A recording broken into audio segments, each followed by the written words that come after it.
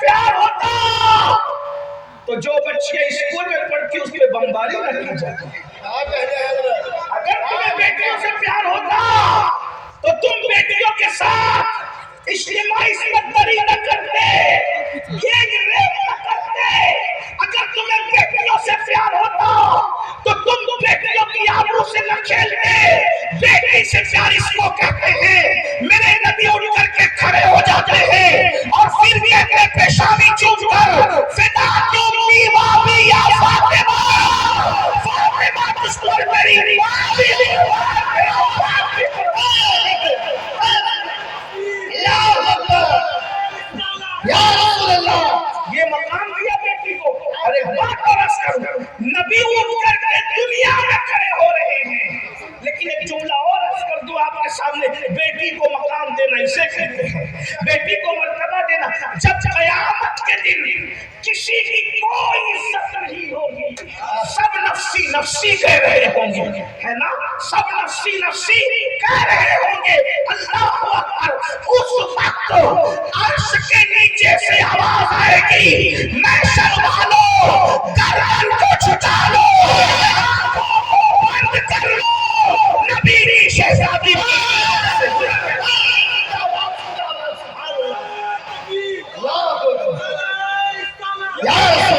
بیٹی کو بچایا اور بیٹی کو کتنا پڑھایا.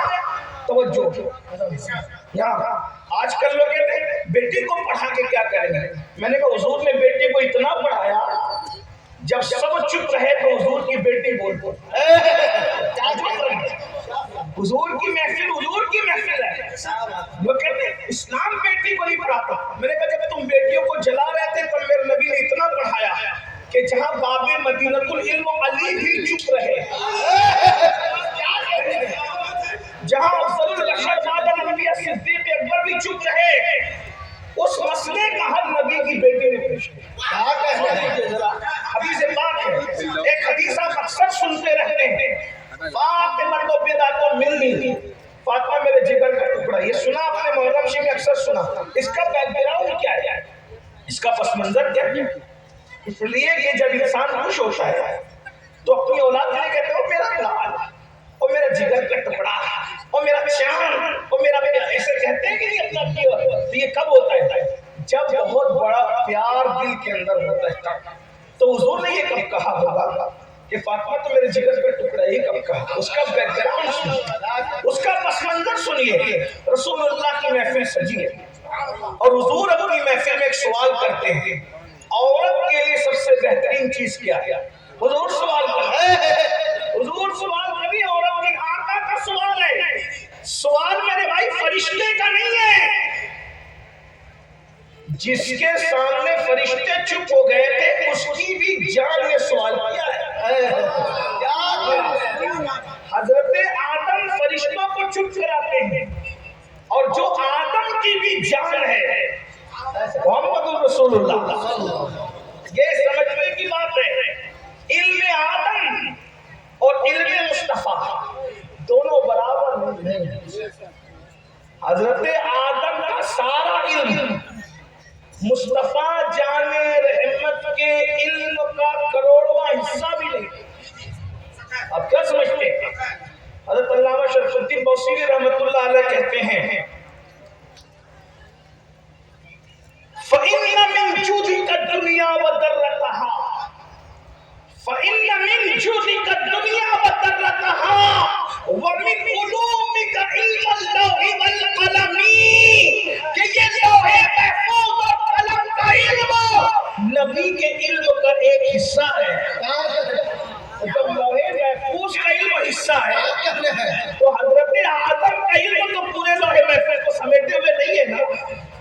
بتائیں کہ صحیح کیا فرق ہے دونوں کے, وہ بھی سن لو. اور ایک بات میں بات آگے بڑھانے سے پہلے توجہ آپ کی توجہ تو ہے نا میری طرف. ہاں تو توجہ ہے تو توجہ لگنی بھی چاہیے. ہاں کیونکہ آپ کچھ اور سننے کے آگے علامہ صاحب نے مجھے کسی اور راستے پہ ڈالا ہے, تو میں آپ کے سامنے وہی بات کر رہا ہوں. اللہ رب العزت نے کروڑوں سال کے عبادت کرنے والے فرشتوں پر حضرت آدم کو فضیلت دی, اور اللہ نے فرمایا انی جاعل فی الارض خلیفہ, میں زمین پر اپنا خلیفہ اپنا نائب بنانے والا ہوں. غور فرمائیں، میں اپنا نمائندہ بنانے والا ہوں. اپنا خلیفہ، اپنا نائب، اپنا نمائندہ بنانے والا ہوں. تو فرشتوں نے کہا مولا اس کو تو بنائے گا. پوری لمبی داستان ہے قرآن مقدس میں جگہ جگہ آئی ہے. پہلے بارے میں تو بڑی تفصیل ہے اس کی، پھر اور بھی آگے آئی ہے. تو کہا تو اس کو بنائے گا جو زمین پہ جا کے فساد کرے گا. تو اللہ نے فرمایا کہ جو میں جانتا ہوں وہ تم نہیں جانتے. ٹھیک ہے. اس کے بعد اللہ جب آدم بن گئے، اچھا آدم کو بنایا مٹی سے. توجہ کرنا، توجہ آپ کی بہت خاص توجہ. کسی آپ کو میں کچھ بتانا چاہتا ہوں لیکن تھوڑا سا آپ توجہ کریں گے تو چونکہ علمی پوائنٹ ہے نا، علمی نکات میں وہ آپ کو سمجھ میں آنا چاہیے. اگر میں سمجھا سکا تو کامیابی ہے. تقریر تو وہی جو سمجھانے میں کامیابی، ورنہ تو سر پہ سے جائے گا پھر کیا بات ہے. آدم علیہ السلام کو اللہ نے فرشتوں کے سامنے بنایا. دھیان دیں، فرشتے ہزاروں لاکھوں کروڑوں سال سے پہلے سے ہیں، عبادت کر رہے ہیں. فرشتوں کے سامنے بنایا، چھپا کے نہیں بنایا، سامنے بنایا. اچھا پھر فرشتوں کو ہی ڈیوٹی دی. بنا رہے خلیفہ، فرشتوں کو ڈیوٹی دے رہے مٹی اٹھا کے لایا. اور مٹی پھر مٹی ہے. آپ سمجھتے مٹی کسے کہتے ہیں؟ جس کی کوئی قدر نہیں ہوتی اس کو مٹی کہتے ہیں. دھیان دینا، کہیں لے جانا ہے آپ کو، توجہ کرنا، ساتھ چلے. اللہ کرے حضرت سرکار نے یہ ملت کے فیض و فیوز و برکات سے آپ اس گفتگو کو سمجھ سکیں. خانقاہ ہے اور علم کی بات خانقاہ ہی میں ہو سکتی ہے نا؟ علم کی بات خانقاہ میں ہو سکتی ہے کیونکہ جتنے علم والے نکلے ہیں جو سدھرے ہوئے ہیں سب خانقاہی ہیں. ہاں جتنے علم والے سدھرے ہوئے ہیں سب خانقاہی ہیں. اور جو علم والے ہیں اور خانقاہی نہیں ہیں وہ سدھرے ہوئے نہیں ہیں. وجہ پڑھے لکھے تو ہیں لیکن خانقاہی نہیں ہے تو بہک گئے. کیوں؟ اس لیے کہ علم کو برداشت کرنے کے لیے ظرف چاہیے. اور جہاں ظرف نہیں ہے جو ذرا سا پی کے بہک گیا اسے میں گدے سے نکالنا. تھوڑا صحیح کیا آیا، تھوڑا صحیح کیا آیا. خانقاہی نہیں تھا، کہنے لگا میں نبی کی طرح، نبی میری طرح. تھوڑے سے علم نے کہا میں نبی کی طرح، نبی میری طرح. لیکن جو خانقاہی تھا، ارے کیا ان کی طرح کوئی ہو ہی نہیں سکتا. سرور کو ہو کے مالک تجھے علم نصیب ہو، تجھے امید دیتے ہو، جانے مراد کالے کمر میں ہوں تجھے. صبح وطن پہ شامے غریبا کا دوشرا بے کس نماز کے سو والا ہوں تجھے. مجرم و مجرم کا سامہ کا دوشا بے کس نماز کے سو والا ہوں تجھے. اور تیرے کو بس اے بے بدائی سے بری اے راہ میرے شاہ میں کیا کہوں تجھے، کیا کہوں تجھے، کیا کہوں تجھے. سن لینا، علم والا بگڑ کے کہتا ہے نبی میری طرح. عشق والا اگر خانقاہی نہیں ہے تو وہ بھی بگڑ کے کہتا ہے نبی خدا کا طرح. عشق کے نام پہ وہ بگڑا جو خانقاہی نہیں تھا، علم کے نام پہ وہ بگڑا جو خانقاہی نہیں تھا. لیکن جسے دنیا مدرسہ کہتی ہے وہ درس گاہی بھی تھا، خانقاہی بھی تھا. جب کہا کیا کہوں تجھے، لوگوں کے کان کھڑے ہو گئے. جیسے یہ گانجا چرس بھنگ پینے والے اڑگم دڑگم لوگ عشق کے نام میں کیا بکتے ہیں. تو کیا کہے گا احمد رضا؟ احمد رضا کہہ رہا ہے میں صرف خانقاہی نہیں ہوں، میں درس گاہی بھی ہوں. قبرستانی نہیں ہوں، درس گاہی ہوں. اور خام خائی نہیں ہوں، خان کھائی ہوں. کیا کہوں میں، اس نے کیا کہوں میں، اپنی طرح کہا. اس نے کیا کہوں میں، خدا کی طرح کہا. لیکن جو درس گاہی اور خانقاہی دونوں تھا اس نے کہا کیا کہوں تجھے. تو لوگوں کے کان کھڑے ہو گئے تو کیا کہے گا. تو کہا لیکن رضا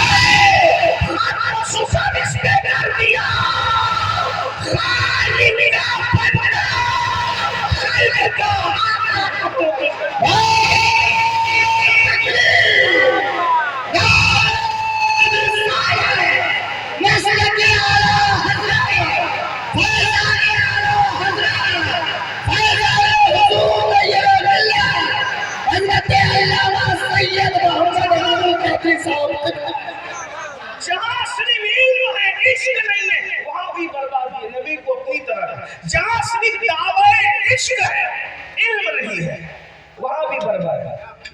اسی لیے میں عشق نہیں کہہ رہا ہوں، دعوی عشق کہہ رہا ہوں، اس لیے کہ علم کے بغیر تو عشق ہو بھی نہیں سکتا، علم کے بغیر یہی تو پرابلم ہے۔ ہم سے لوگ اس لیے لڑتے ہیں کہ تم مولوی لوگ یہ بات کیوں کہتے ہو کہ علم کے بغیر عشق نہیں ہوتا؟ میں نے کہا میرے بھائی آسان سی بات ہے، جسے آپ جانتے ہی نہیں اس سے عشق ہوگا۔ اگر میں آپ کو یہ کہوں کہ وہ فلاں علامہ مولانا اور 4 سطر میں تو میں نے کبھی کسی کا نام لیا نہیں، اپنے پیر کا نام بھی 4 سطر میں نہیں لیتا، ہاں لیکن بہرحال اگر 4 سطر کے القابات کے بعد میں نے کسی کا نام لیا اس سے آپ کو عشق ہے تو آپ کہیں گے میں اس کو جانتا ہی نہیں ہے، جب جانتا نہیں ہو تو عشق کیسے ہو سکتا ہے؟ یہ جس کو جانتے اسی کو تو اس سے تو عشق ہوتا ہے، تو جاننے ہی کو تو علم کہتے ہیں۔ جب آپ جانیں گے نہیں تو عشق ہوگا کیسے؟ جانیں گے تو عشق ہوگا، جانیں گے تو مانیں گے، مانیں گے تو عشق ہوگا۔ دیکھے بغیر عشق ہو سکتا ہے، علم کے بغیر عشق نہیں ہو سکتا۔ اویس نے دیکھا نہیں تھا لیکن عالم رسول ضرور تھے، توجہ، دیکھا نہیں تھا۔ علم ضروری نہیں ہے کہ دیکھے ہو، بغیر دیکھے بھی ہو سکتا ہے، اسی لیے تو دیکھنے والے کو کہا، جب دیکھنے والے نے کہا اویس بڑا عاشق بنتا ہے دیکھنے کیوں نہیں آیا؟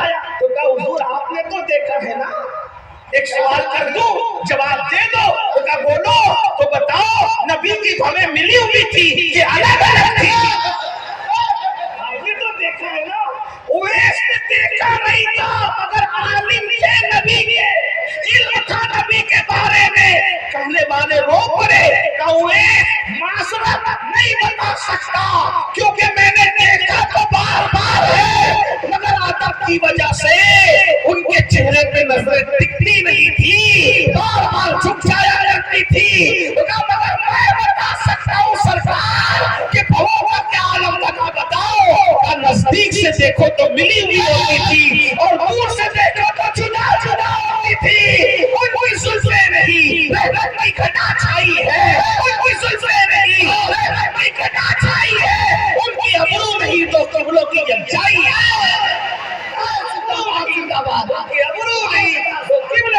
تو جہاں علم نہیں ہے صرف دعوی عشق ہے وہاں بھی گمراہی ہے، اور جہاں صرف علم ہے عشق نہیں ہے وہاں بھی گمراہی ہے۔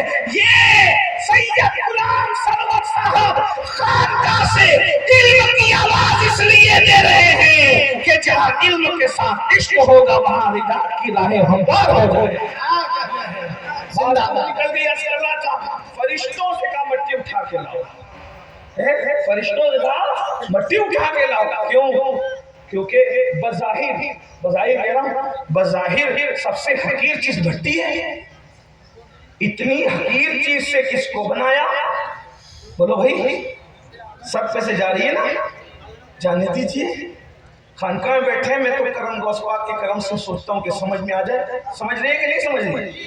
یہ آ جاؤ اپنے اصل عنوان پہ، 2-4 فضیلتیں بیان کر دیتا ہوں، میں بھی نکل جاتا ہوں۔ بولو بھائی آ جاؤ اپنے اس کے عنوان پہ، یہ اسی پہ چلنے دوں۔ بولو بھائی یہی چلنا چاہیے، مشکل تو نہیں لگ رہا ہے؟ علماء بیٹھے، بزرگ بیٹھے، اور اگر آپ کو ناراض ہونا ہے تو علامہ شہادت پہ ناراض ہونا، کیوں؟ اس لیے کہ اسراف پہ انہوں نے ڈالا ہے۔ بہرحال توجہ، سب سے حقیر چیز مٹی ہوتی، جب کسی کی حقارت بیان کرنے تو کیا کہنا ہوتا ہے؟ وہ تو مٹی میں مل گیا، اس کا نام تو مٹی میں مل گیا۔ جو مٹی میں مل جائے وہ برباد ہوتا ہے، جسے مٹی سے بنایا جائے وہ آباد کیسے ہو؟ ہاں، گھر جا کے جملے کی اہمیت سوچنا، جنہوں نے سنا، جنہوں نے سمجھا، انہوں نے سمجھ لیا۔ جس کو مٹی میں ملا دیا جائے وہ برباد ہوتا ہے، جسے مٹی سے اٹھایا جائے اس نے کب آباد ہوتا ہے۔ لیکن اللہ کی شان، مٹی سے اٹھایا، مٹی سے بنایا اور کچھ نہیں چھپایا، سب کے سامنے رکھا، اور پھر ان کے بعد سب کچھ دینے کے بعد کروڑوں سال کے عبادت کرنے والوں کے سامنے روح ڈالا۔ اب روح ڈالنے کا قصہ بھی ہے لیکن اس کی طرف نہیں جاؤں گا، عنوان سے ہٹ جاؤں گا۔ روح ڈالی، ہاں، لیکن ایک جملے میں سن لے تاکہ آپ کا ایمان تازہ ہو جائے. حضرت امام راضی لکھتے ہیں کہ جب روح ڈالی تو روح گھبرا کے واپس آئی کہ اللہ اس مٹی میں اندھیرا بہت ہے، میں نے نہیں رہنا اس میں تو نور کی رہنے والی ہوں، میں تو جنت کی رہنے والی، نور کی رہنے والی تاریکی میں کیسے رہ سکتی ہے؟ تو پھر اللہ رب العزت نے روح جب واپس پلٹ کر آ گئی تو پیشانی میں نور محمدی رکھا اور حضور کا نور لگ کر کے آدم کو چمکا دیا، اور جب آدم چمک کے اب گئی تو واپس نہیں آئی. ایک بات، جب تک نور مصطفیٰ نہیں تھا رہنا نہیں چاہتی تھی، جب سے نور مصطفیٰ آیا آنا نہیں چاہتا، اسی لیے روح نکلنا نہیں. کوئی مرنا چاہ رہا ہے، کوئی مرنا چاہ رہا ہے، نور مصطفیٰ ہے اس لیے روح چھوڑ کے جانا ہے. پہلے آنا نہیں چاہتی تھی، اب جانا نہیں چاہتی ہے، اس سے پتا چلا کہ نور مصطفیٰ کی برکات. تو پھر اللہ رب العزت نے جب روح ڈالی تو سب فرشتوں کو کہا، اللہ تعالیٰ نے ان کے آدم کو ادھر فرشتوں کو ادھر اور سارے سامان رکھے. اشیاء، سارے سامان کا مطلب کل بھی. اگر آپ تفسیر دیکھیں، پڑھے لکھے لوگ یہاں درسگاہ ہیں، پڑھے لکھے لوگ موجود ہے، خانقاہ بھی ہے، کہ اللہ کی تفسیر دیکھیں تو پتا چلتا ہے کہ پہلے دن سے جو چیز بننے والی تھی اور قیامت تک جتنی چیزیں بننے والی تھی اللہ نے وہ سب رکھ دیا. یعنی اب اس کی تشریح میں کر سکتا ہوں اپنے الفاظ میں. مطلب یہ کہ سوئی بھی رکھی ہوگی اور موبائل بھی رکھا ہوگا اور کمپیوٹر بھی رکھا ہوگا. اور ابھی تو موبائل اور کمپیوٹر پہ میں رکے ہوں، میرے بعد پتہ نہیں قیامت تک کتنی ایجادات ہوگی، وہ سب رکھا. یعنی آج سے 1000 سال کے بعد اگر کوئی مقرر کلہا کی تفسیر کرے گا تو وہ امیر القادری کی طرح نہیں کرے گا، بلکہ وہ اور ان چیزوں کا نام لے گا جو چیزیں ایجاد ہو چکی ہوگی. میرے بھائی تم ان ایجادات پہ گھمنڈ کر رہے ہو، آدم کے سامنے وہ پہلے رکھی گئی ہے. کیا کہنا ہے؟ موبائل کا علم تمہارے ابا دادا کو تھا نہیں تھا، لیکن تمہارے سب سے بڑے دادا آدم کو تھا، کیونکہ قرآن کہہ رہا ہے ثم عرضهم على الملائکہ فقال انبئونی باسماء هؤلاء ان کنتم صادقین. اللہ نے ساری چیزیں رکھ دی اور سب چیزیں رکھنے کے بعد فرشتوں کو کہا تم سچے ہو نا اس بات میں کہ تو آدم کو خلیفہ کیوں بنائے گا؟